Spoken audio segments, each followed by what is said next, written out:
Today we will discuss Paticca Samuppada, or Dependent Origination, as our last topic.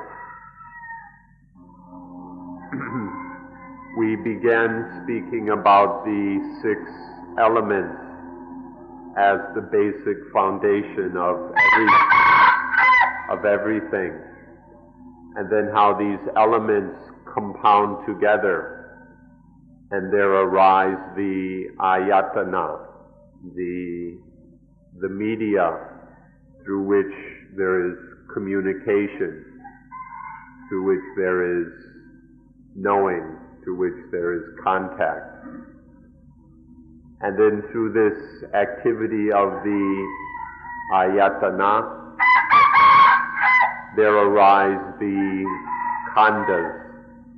The 5 khandas or aggregates are conditioned or concocted.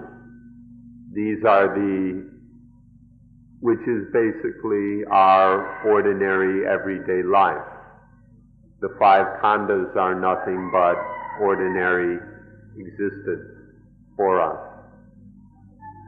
And then once there are the khandas, there can arise the condition or the conditioning that we call dependent origination, which is the dependent origination of dukkha, the way that pain arises based on through a series of conditions. And it's the khandas which experience this dukkha. The dukkha happens to the khandas. So, based on the 6 elements, we have the ayatana. Based on those ayatana, we have the khandas, which are our ordinary life. And then based on these khandas or aggregates, there appears the conditioning of which we call dependent origination, in which dukkha occurs to life, or happens to the 5 khandas. Now these things we are speaking about are described as paramattha. Paramattha, which means absolute, or ultimate, or even universal. What we're talking about as being absolute and ultimate are what we call a law or truth. So this level of speaking is that of ultimate truth, of the absolute law or universal truth, universal law. This in Thai is called paramattha, or the Dhamma, which is paramattha. Paramattha. Paramattha here means that which is very profound, which has a meaning which is extremely profound. And it also means of great benefit, something whose benefit is most profound. This is the level that we are speaking on now.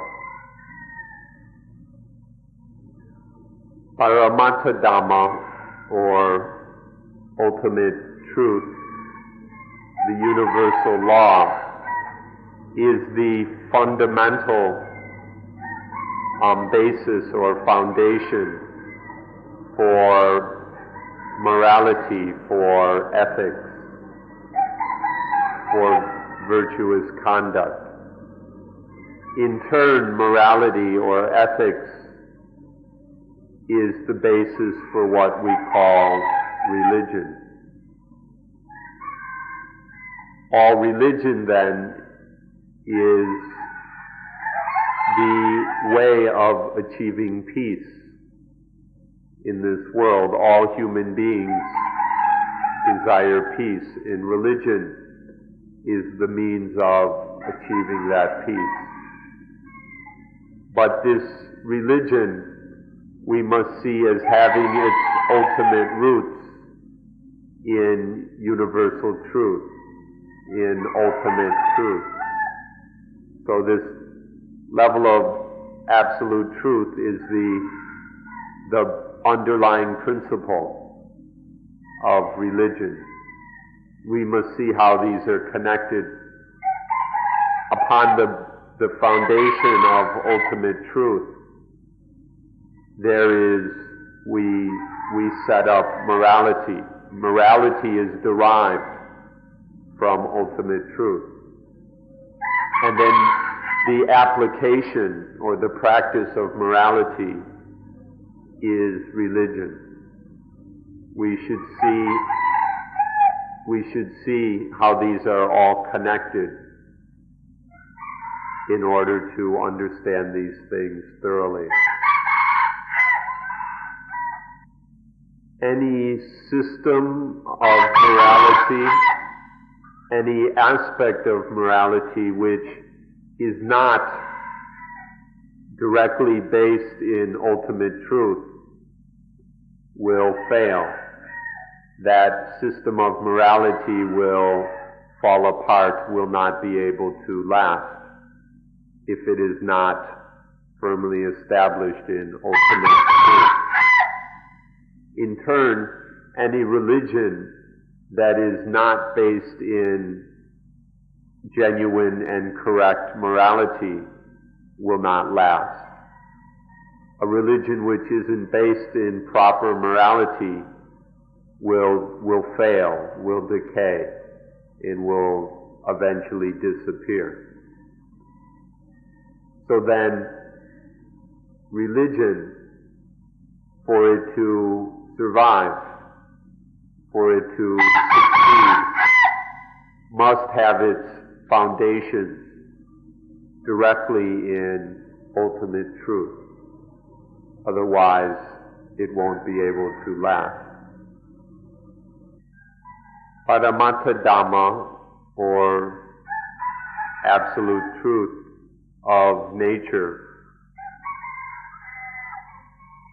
is the Dhamma or the knowledge for which, when we know it, will enable us to extinguish dukkha. Ultimate truth is then the way, the thing that helps us to quench all dukkha. This is the first benefit or purpose of ultimate truth. Further, ultimate truth is the foundation for morality. Morality means the actions and speech, the living together in this world, which brings about peace. Meaning that peace is not possible in this world without a morality that is properly grounded in ultimate truth. The second value or benefit of ultimate truth is that it enables humanity to live together in peace.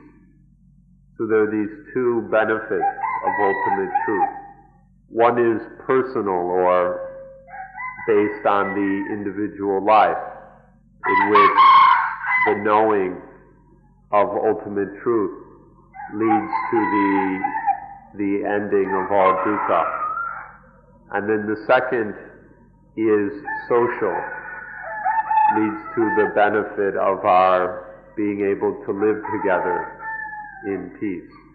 These are the benefits of ultimate truth.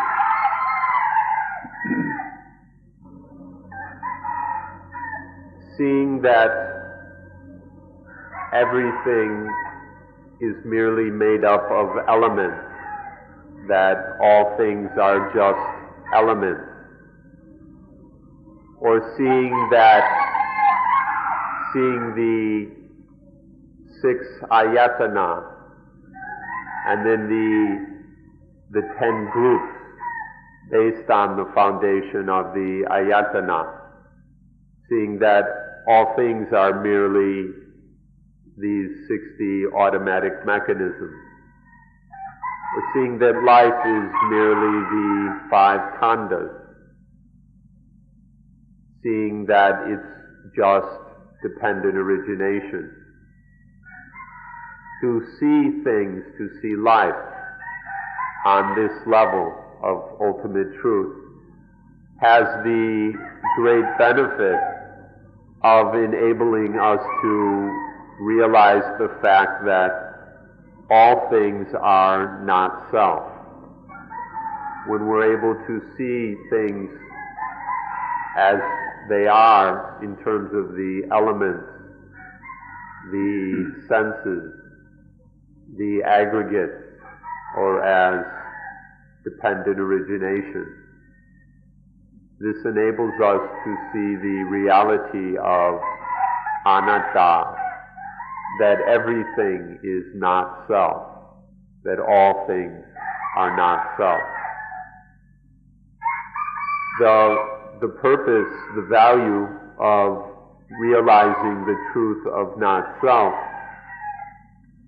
is that it enables us to let go or to overcome selfishness, and then to protect against the arising of more selfishness, which is a benefit that is desperately needed in the modern world. In this present world, the thing we need most of all is to realize the truth of anatta, which will enable us to drop or let go of the foolishness of atta, of belief in self, of clinging to self. And then realizing anatta will enable us to prevent the arising of more self, which in turn eliminates selfishness, protects us, guards against the arising of selfishness. This is what is most needed in the present world. Please take a good look at the most wicked and ugly thing that there exists in the world, namely selfishness. Take a look at selfishness and see all the crises, all the problems, all the destruction it brings about. The poor are selfish. The wealthy are selfish. Capitalists are selfish. The workers are selfish. The employers are selfish. The employees are selfish. The great powers are selfish. The little countries are selfish. In short, the world is full up with selfishness. And this is why we have so many problems. The environment is being destroyed more and more because of selfishness. Pollution is increasing in the world due to selfishness. The disaster of drug addiction is due to selfishness. There are more and more people with mental diseases who are insane because of selfishness. Even the number of suicides, which is increasing, is due to selfishness. Look carefully and see that the roots of all these things are in selfishness. And so because of this increasing selfishness in our world, the world is heading to destruction. To look at it in another way, because of material progress and development, it's easier and easier for people to be selfish, because people are so infatuated with material goods, with consumer products, because people worship material and sensual pleasures. There is more and more selfishness.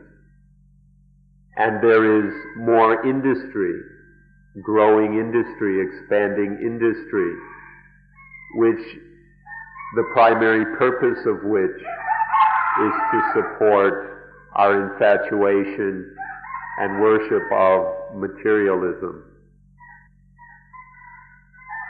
And so all this material development, all of our industry, serves primarily to create more opportunities for selfishness.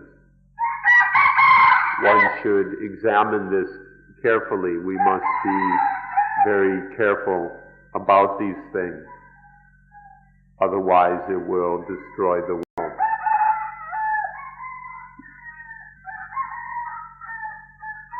If the world is unable to control selfishness, then the more material development and progress we have, the more it will be fired and led by selfishness, and the more problems we will have. Please concern yourself with this fact and examine what we can do about it. On the personal level, in individuals, we can see that there are tremendous problems created by selfishness. Because of selfishness, people are unable to control themselves. And this results, for example, in more and more crime, in more and more criminals, which makes it impossible for people to find any true happiness in life. Even husbands and wives are full of selfishness, and so they argue and can't even keep a happy home. This is how selfishness is ruining the lives of individuals.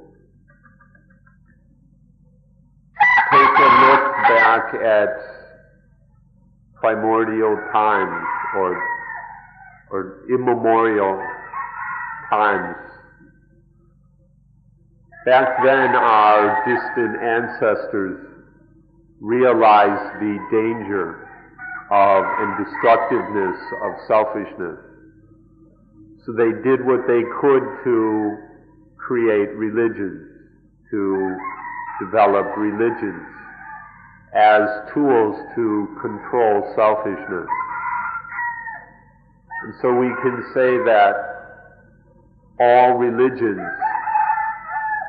originated with the sole purpose of controlling and eliminating selfishness. The different religions will go about this in different ways, which is natural because the religions have appeared and developed in different times, different places, different cultures. But all of them have always had the purpose of controlling and overcoming selfishness. This has been true since ancient times and continues to be true today. Those people, however, didn't realize where selfishness came from. Because they didn't know where selfishness came from, they were not able to eliminate selfishness themselves. Instead, they had to depend upon external things, in particular God. They thought that God would save them from selfishness. Whether this will work or not is an important question for everyone to consider. Selfishness comes from our own foolishness. This foolishness is inside of us. Is it then possible to eliminate the problem by depending on something external? Can God save us from a problem within ourselves? This led to a second kind of religion, a religion that realized that selfishness comes from the illusion of self. And this illusion of self is due to our own ignorance. And so this second kind of religion saw that the way to eliminate selfishness is to eliminate the ignorant illusion of self. That means there are two basic approaches. One is the approach that relies on something external, such as God. The second approach is to deal with the causes of selfishness directly within oneself, especially to overcome the ignorance that is the basis of self and selfishness. Which of these approaches will work best is something for each person to sort out for themselves. One should consider this carefully and choose what is proper for oneself. It's not necessary, however, to use the word God. Instead, we can use the word the supreme thing or the highest thing. Then, and we can ask, can this supreme thing help us to overcome selfishness? Can the supreme thing end selfishness? If we conceive of the supreme thing as being something personal, as having a self or being the ultimate self, then we have one kind of religion. But we can also understand that the supreme thing is not a person or self or individual, but the supreme thing is truth, is ultimate truth, or the absolute universal law of nature. And then we must ask, can this, which kind of supreme thing is able to end selfishness? Buddhism is the kind of religion that takes ultimate truth as being the supreme thing, takes the ultimate law of nature, such as dependent origination or paticca samuppada, which we are about to talk about. Buddhism takes this as being the supreme thing, seeing that this is the way to end selfishness. So one can take a God, in other words, one can depend upon a God which is personal or individual, or one can depend on a God which is impersonal, which has no individuality, which is not self, a God which is another name for the law, the universal law of nature. One can choose between a personal God and an impersonal God in trying to overcome selfishness. If anyone would like to say that Buddhism has a God, they can say so if they understand that the God of Buddhism is impersonal, is a God which is not self. Many Europeans claim that Buddhism has no God. They do so because they forget that there are two kinds of God. There is the personal, egoistic God and the impersonal God of which is not self. If one understands that there is also an impersonal God, then one can see that Buddhism too has a God. But this God of Buddhism is the impersonal God.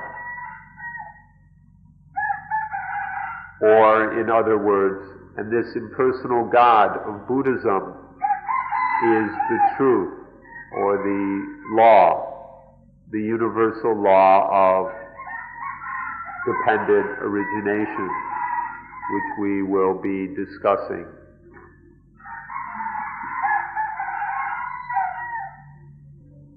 So now we would like to examine this dependent origination, which is the law applying to all of nature. It is a truth which is universal, encompassing all of nature. We would like to examine this to see how it is that it can be such a universal law, and then how it is able to eliminate selfishness. Please listen very carefully in order to understand what dependent origination is about. There are two kinds of dependent origination. There is a form of dependent origination which is easy to see in ordinary life. The kind of dependent origination that any intelligent human being can see ordinarily. And then there is a kind of dependent origination which is very difficult to see and understand. It requires special study and practice to understand all of its profundity. So there are two kinds of paticca samuppada. There's the easy kind, which anyone can see and understand, and the difficult, very profound kind, which requires special study and exploration. Both the easy kind and the difficult kind were taught by the Buddha himself. These aren't things which we have come up with later. They're not later inventions. Both forms of dependent origination, the difficult and the easy, were taught by the Buddha himself. The easy form of dependent origination begins with the interaction of the ayatana, the inner and outer ayatana, so that consciousness, sense consciousness, vijnana, arises. For example, the eye, which is inner, and the form which is outer, these interact, and then I consciousness arises. This is something which each of you can see directly for yourself without great difficulty. Then these three meeting together, working together, are contact, namely I, form, and I consciousness. These three together are called contact. This is something that you can observe for yourself. Each of you can do this. And what is quite easy to see further is that because of contact, there is feeling. This is very clear. The difficult form of dependent origination begins like this. Begins in a much more difficult to understand way. Because of ignorance, sankhara, or concocting, arises.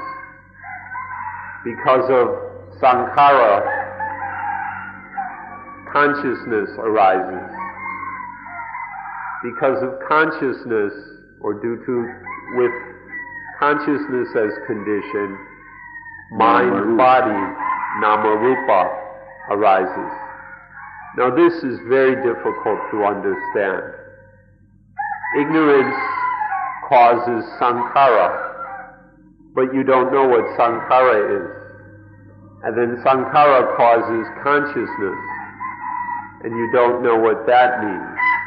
And then how consciousness is the basis for mind-body. These are all very difficult to understand. To understand this beginning of dependent origination requires a very special study and investigation. So, although you may know something about it, we should put it aside for a bit and first discuss the simple version, which is much more obvious to ordinary people. Okay, we have eyes, ears, nose, tongues, bodies, and minds. And then nature outside us is full of forms, sounds, odors, flavors, touches, and mental objects.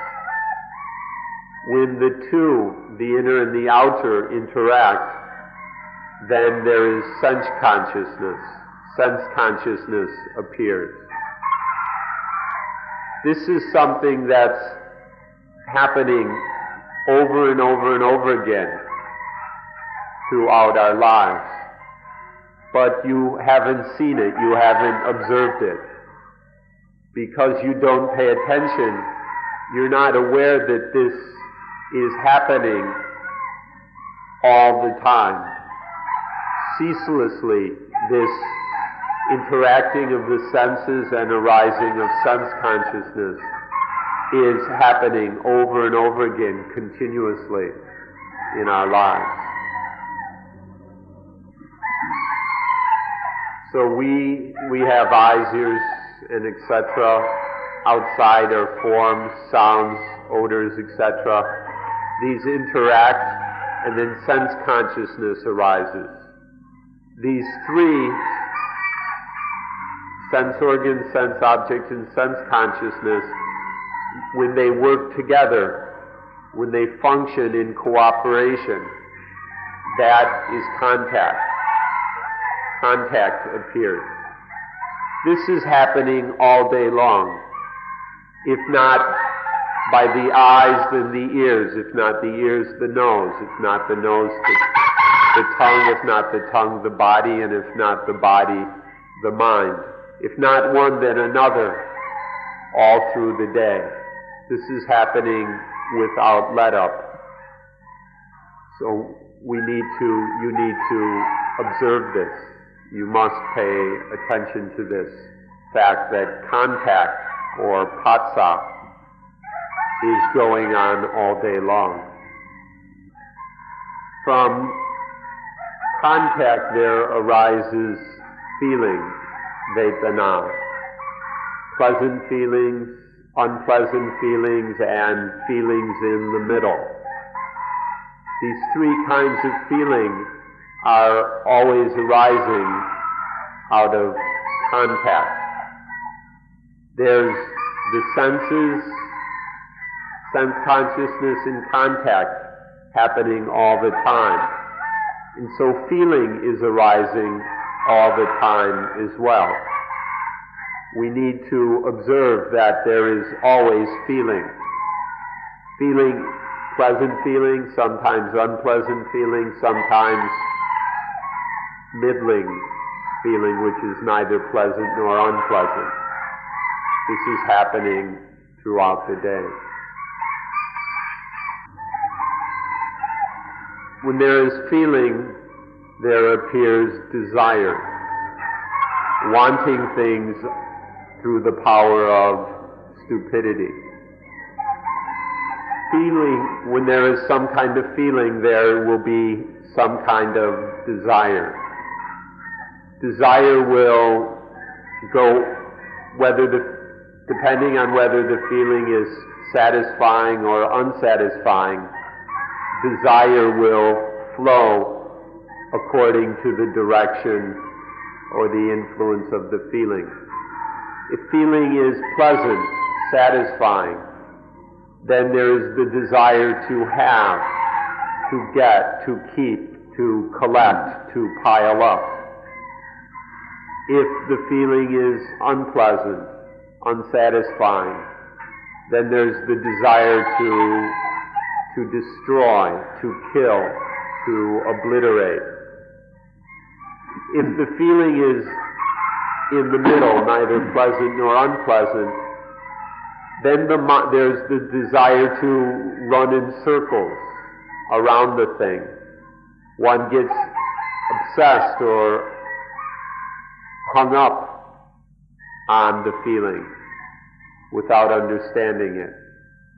So there are these different kinds of desires arising from the different kinds of feeling.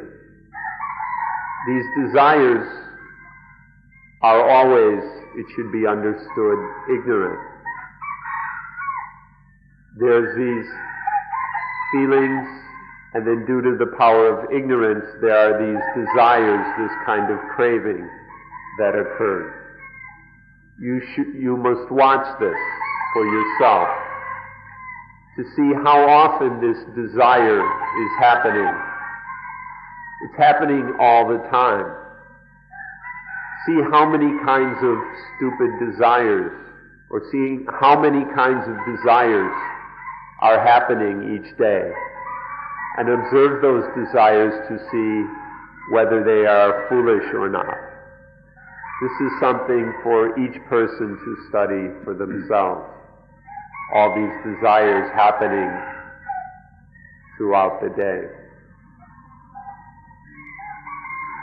Now we come to the part that's a bit difficult to understand, but it's not beyond your ability. When there is desire, there arises the concept of I desire, I the desirer. Whether the desire is positive or negative, when there is some form of desire, there arises the concept of I the desirer, I the wanter, and so on. This is where the concept of self appears. We call this attachment, or clinging, or grasping. It's where the illusion of atta, of atman, of self, of soul occurs. When through these natural mechanisms desire arises,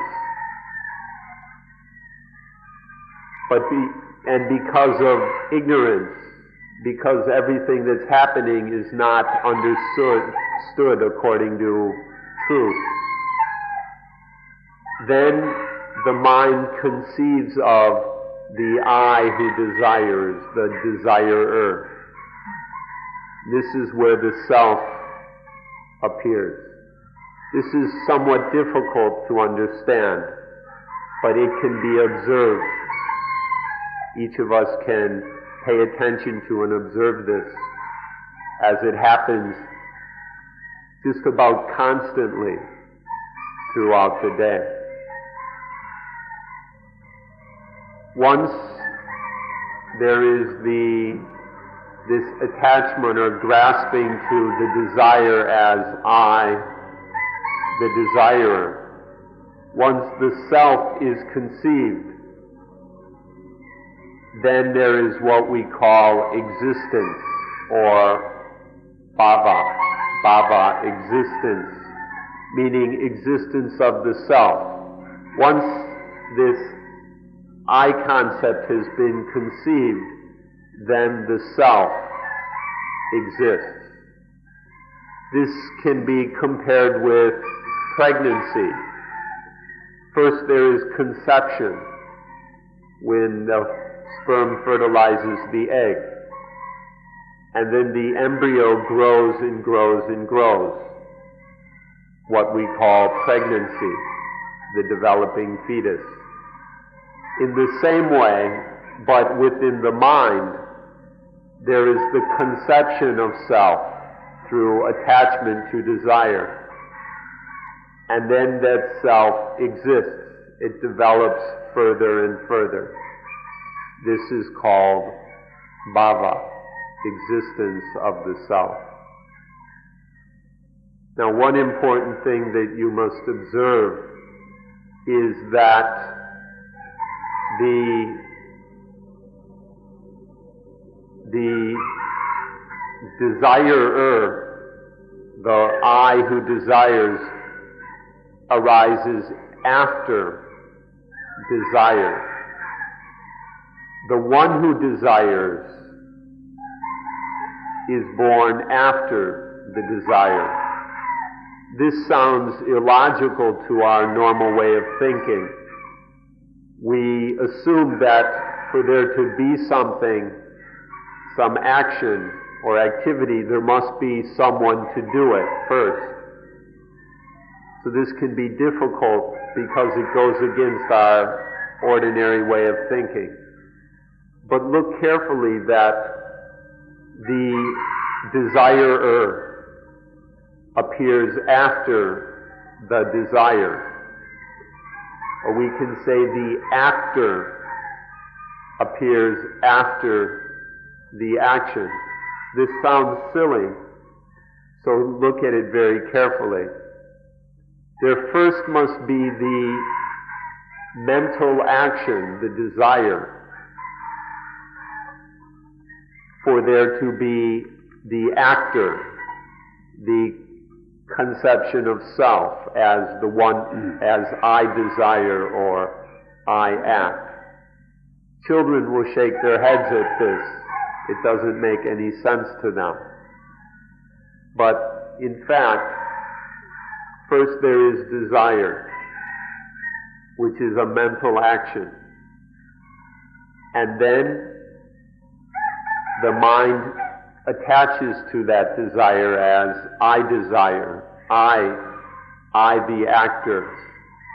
And this concept of self grows and develops until it is complete. And then there is birth. The ego is fully born as doing this, doing that, doing things according to the ways of ego. So it may sound a little funny, but there is doing before the doer. Doing comes before the doer. The action comes before the action. This may be difficult to understand it first, but it's something very important to observe.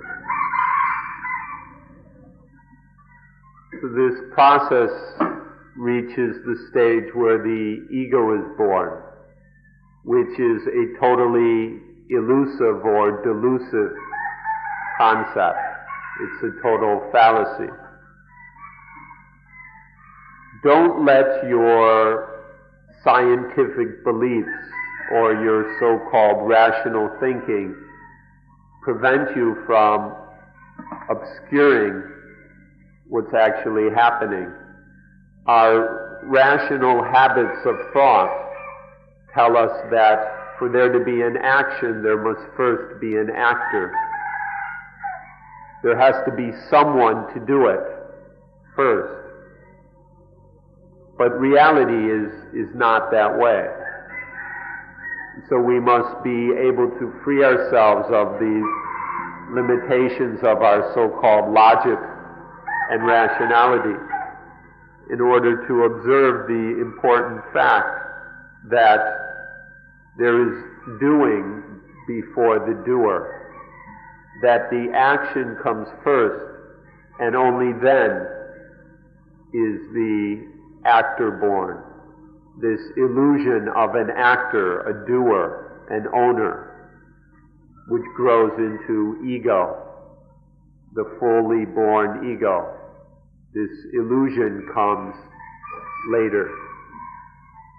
One should be very careful to examine this so that we can understand what is called atta, or self. The only way to understand it is to see these things for ourselves. Now here you should understand that chati, or birth, doesn't mean physical birth. Childbirth from the mother's womb is not meant here. What is meant is a mental birth, a birth within the mind, which happens like a lightning bolt. It's so fast. It's happening hundreds, thousands, tens of thousands of times each day. So we should understand jati in this way, as mental birth, or as birth in a spiritual way, a spiritual kind of birth, not as some kind of physical birth. This is how jati, or birth, ought to be understood. So we use the same word to describe very different things. We use the word birth to describe, on one hand, physical birth from the mother, and on the other hand, mental birth, which is a whole other matter, which occurs in the mind through the power of ignorance, desire, and attachment.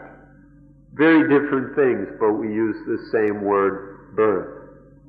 It's important that we see this distinction if we're going to understand what we call self, or atta. This can only be understood if we examine such very subtle distinctions and meanings of things. Now, so we're talking of a birth which is mental. And once there is this birth, then the self, the ego, is complete. It's born, and it's got a kind of life of its own. And once this ego is born, then there is a problem. There will be dukkha and suffering. Please take the time and put forth the effort to examine this. So there's the one kind of birth, the physical birth, where we say, this is the father and this is the mother. But when it comes to mental birth, who is the father? Who is the mother? if you understand this, then you will see that in mental birth, desire is the mother, and ignorance is the father. When father ignorance and mother desire mate, then there is attachment to self. The self grows. There's the conception of self, the growth of self, and then birth of the ego. Now when we say, and so then we say you must kill your father and mother. People are startled by this. People aren't listening carefully. They misunderstand when we say kill your father and kill your mother. Your physical father and mother, the ones responsible for physical birth, they should be respected, honored, and cared for. But these mental parents, ignorance and desire, these ought to be killed. Rub them out so that there is no more birth of ego. So, ordinary birth produces an ordinary child in the way that everybody knows and understands. But mental birth, ego birth, produces a mental child of ego. The difference is very big. One kind of birth leads to a material child. The other kind of birth leads to a child which is an illusion, the delusive, ignorant concept of self. The difference is vast. There's the birth of a material, physical child, and there's the birth of an illusion, a delusive concept of self. It's this later birth which is the foundation of selfishness. Selfishness is rooted in the mental birth of this self-illusion. Our problems, the destruction, the pain, the misery of selfishness are based on this illusion of self, which is a mental birth. Now the problem doesn't finish here, because there is still foolishness remaining.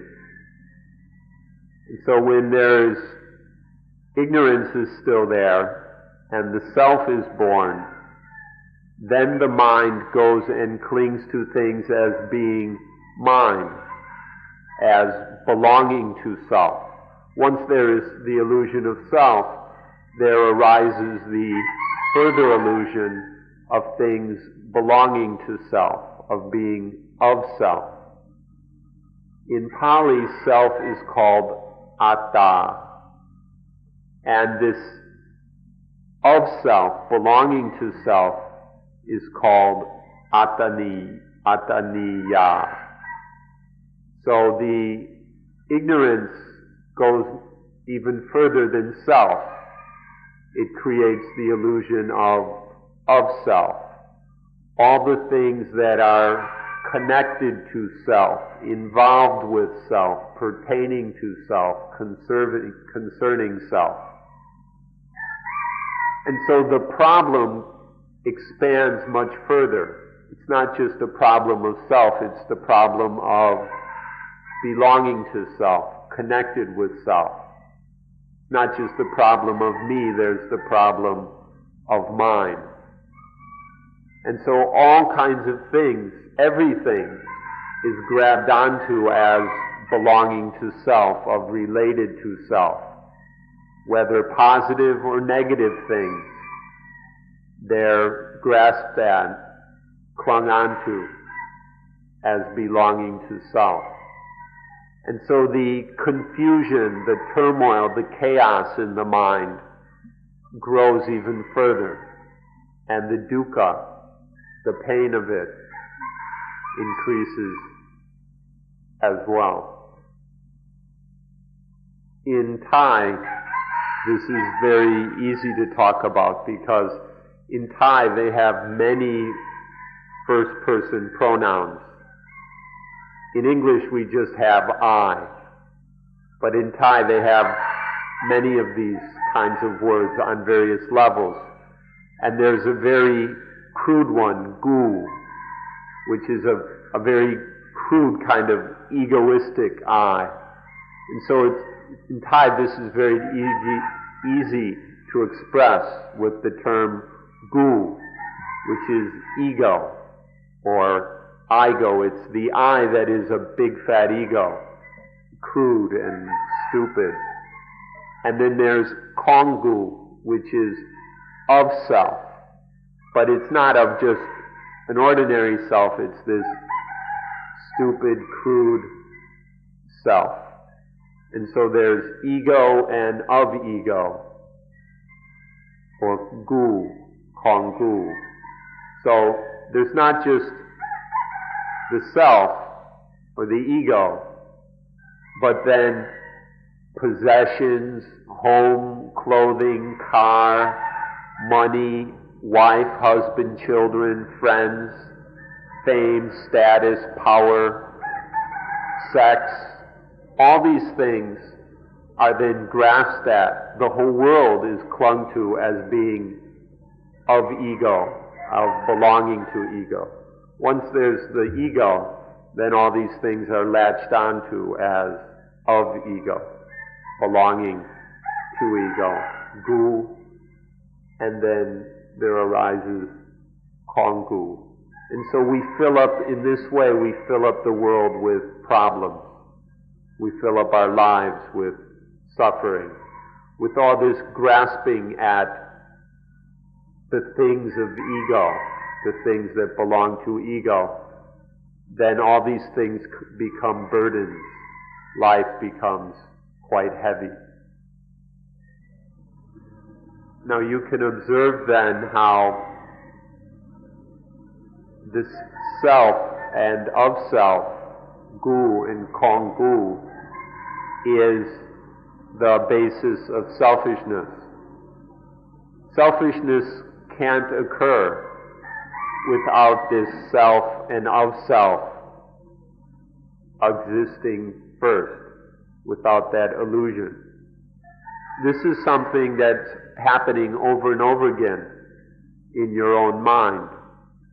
And so you can start to observe it there in order to see that only because of self and of self does selfishness occur. This is why Buddhism endeavors to eliminate the illusion of self and of self. This is why Buddhism tries to destroy the ego and the things belonging to ego, because then there's no basis for selfishness. Selfishness won't be able to exist if Buddhism can eliminate me and mine. Now we would like to speak about the form of dependent origination in which the Buddha spoke in a detail and a subtlety that is very difficult to understand. The easy version, which we've been talking about, which begins with the ayatana, with the senses.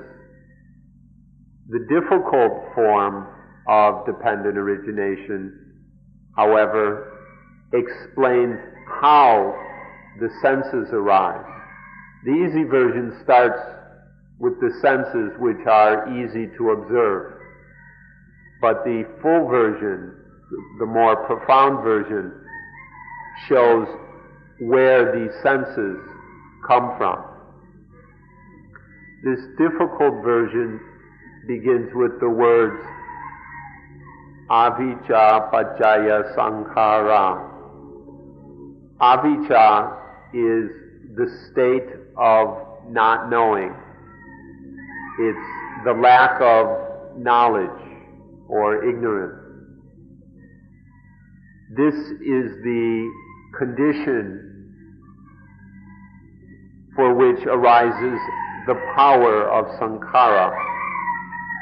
There's a power of conditioning, of concocting that occurs due to ignorance. Because there is this ignorance, this lack of knowing, then there is this power of conditioning, of concocting, which will concoct up all kinds of things.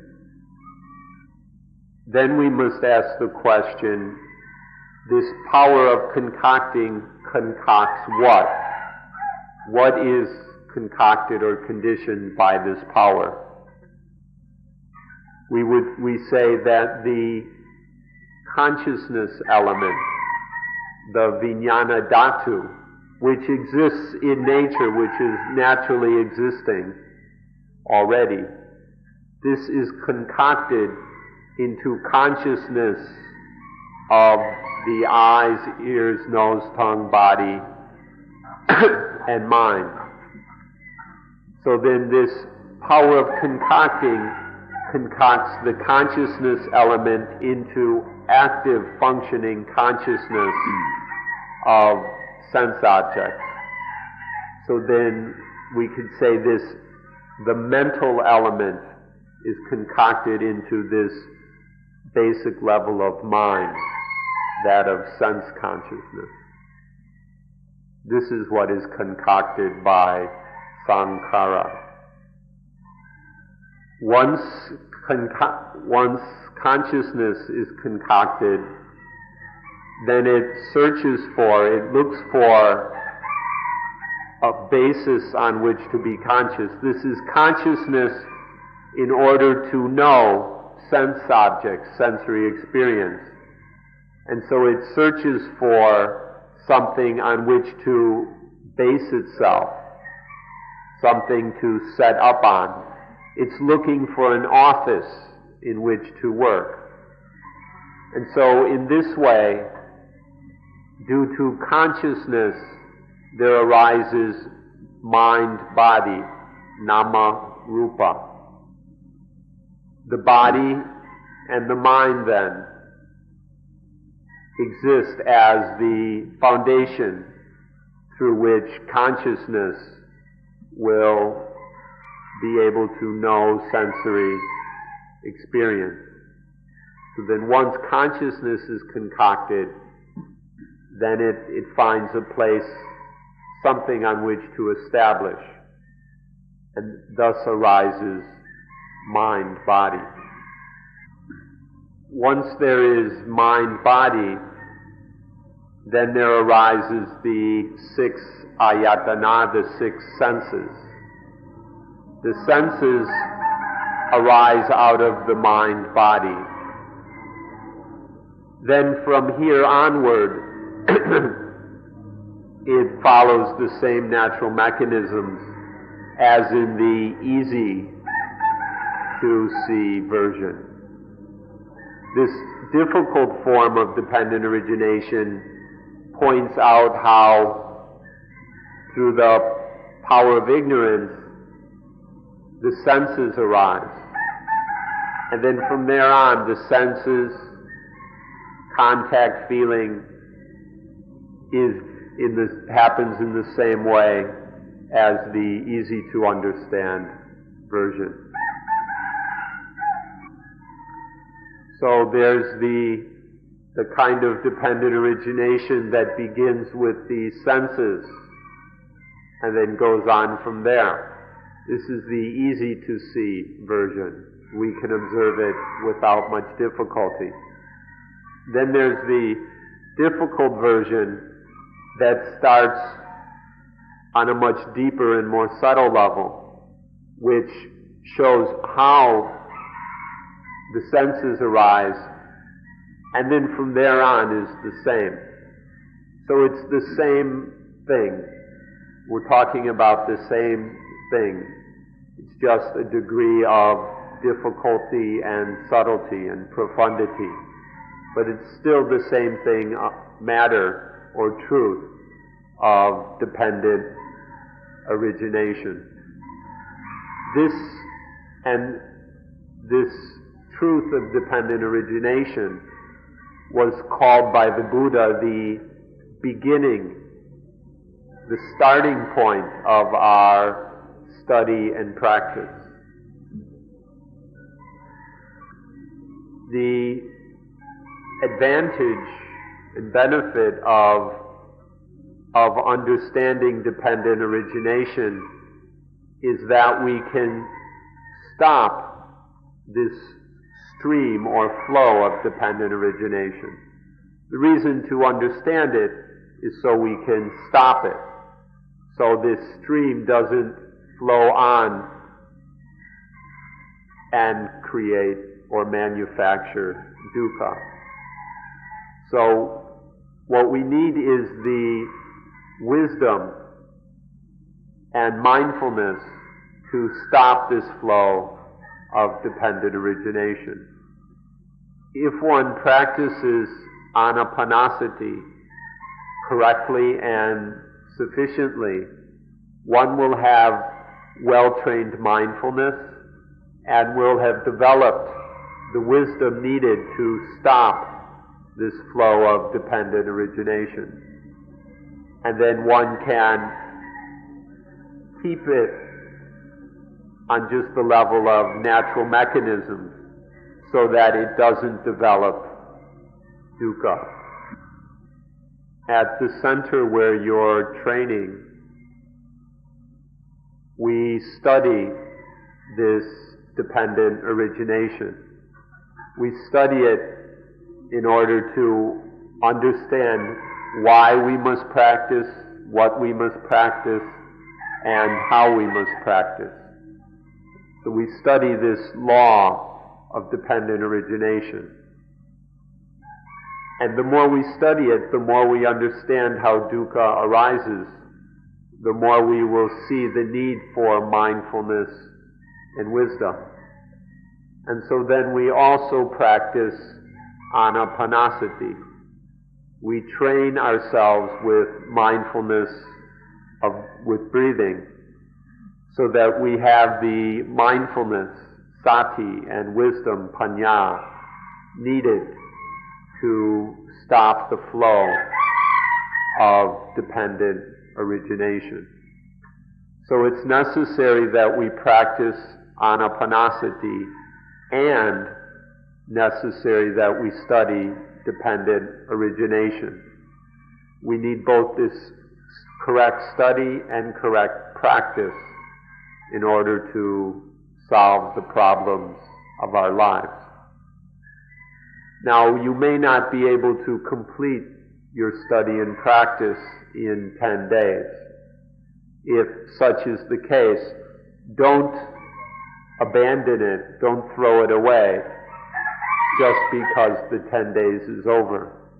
But keep studying this, keep studying the truth of dependent origination.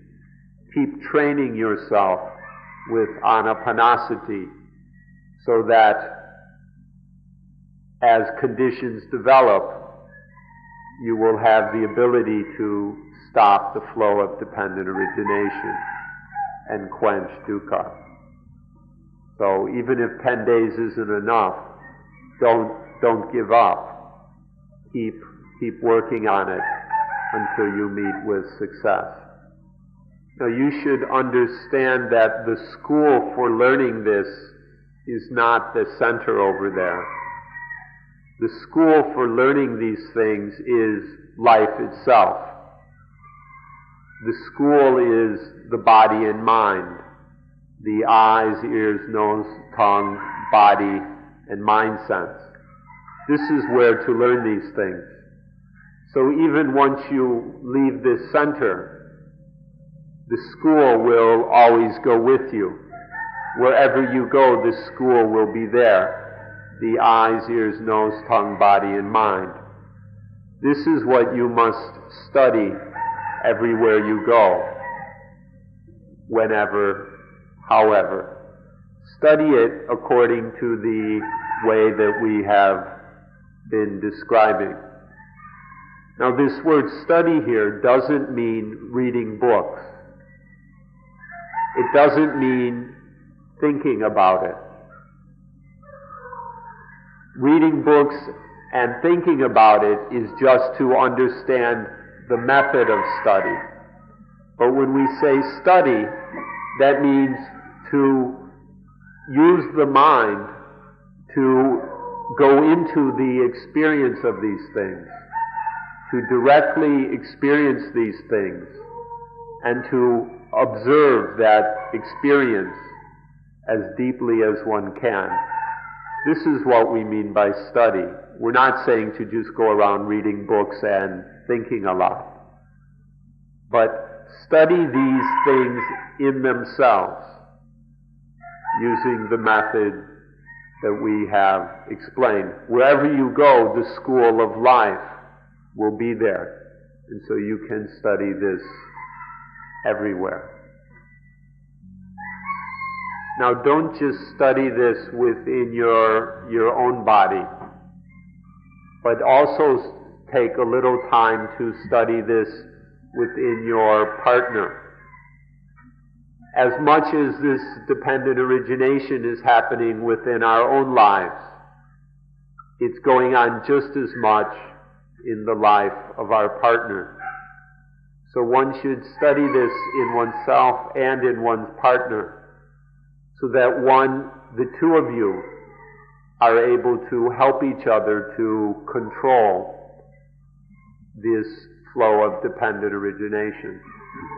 If you understand it both inwardly and outwardly, and if all couples, all partners in the world were to develop this understanding, things would be totally different. If we ask where and when, we must say everywhere, all the time. Wherever one goes, wherever one is, whatever time it is, the truth, the fact, the reality of dependent origination is right then and there. When it applies to inanimate things without consciousness, we call this law itapajayata, the law of conditionality. When we speak of conscious things that can experience pleasure and pain, then we call it dependent origination. It's the same law. It's the same fact. It's just when speaking of inanimate things without consciousness, we call it itapajayata. Itapajayata, the law of conditionality, applies then to everything. All things, whether all physical things and all mental things. Dependent origination is more specific. It applies just to beings which can feel pleasure and pain. And so, but it's the same fact. And so sometimes it's called altogether itapajayata paticca samupato, the law of conditionality and dependent origination. This must be studied everywhere, all the time. Seeing the dhatu, the elements completely, is to see not self. Seeing the senses, the ayatana, thoroughly, is to see not self. Seeing the five khandhas completely is to see not self. Seeing and understanding dependent origination totally, thoroughly, is to see not self. When one sees not self, then one sees what one needs to see, what one needs to know. Or if we speak on a more subtle level, one sees tathata, thusness, that things are thus. They're not self, they're not of self, they're not me, they're not mine. They're just thus. Seeing not self, seeing thusness, is the seeing, the understanding that will destroy selfishness. Seeing anatta, not self, seeing tathata, thusness, is to have a mind above, beyond the positive and the negative. The mind that is untouched, unaffected, uninfluenced by positive and negative is the mind which is emancipated. This is the meaning of liberation, salvation, whatever we wish to call it. But now our minds are under the power of positive and negative. We worship the positive. We're afraid of the negative. We are servants. We're slaves to the positive and the negative. So our minds are not free. Our lives are not emancipated. This is the importance of seeing anatta, seeing tathata, in that the mind then will be above all positive and negative. This is the highest realization, this is the highest purpose or duty of religion. A mind that is beyond positive and negative. Then there is no selfishness and there is no dukkha, both for others and for oneself. This is the highest that a human life can realize. The Buddha once said that the one who sees the Dhamma sees me. The one who sees me sees the Dhamma. And then he said elsewhere that the one who sees dependent origination sees the Dhamma. The one who sees the Dhamma sees dependent origination. Which means that the one who sees dependent origination sees the Buddha. So may you all see the Buddha. Although you may have come to Thailand as tourists, may you leave as pilgrims with your backpacks full of the best, most valuable things that you can take. May you all see the Buddha and realize the highest success in your lives. So thank you all for being good listeners. We hope that you will be successful in your study and practice, that your lives will realize their purpose and meaning. So good practice to all of you. Thank you. And we will end today's session at this time.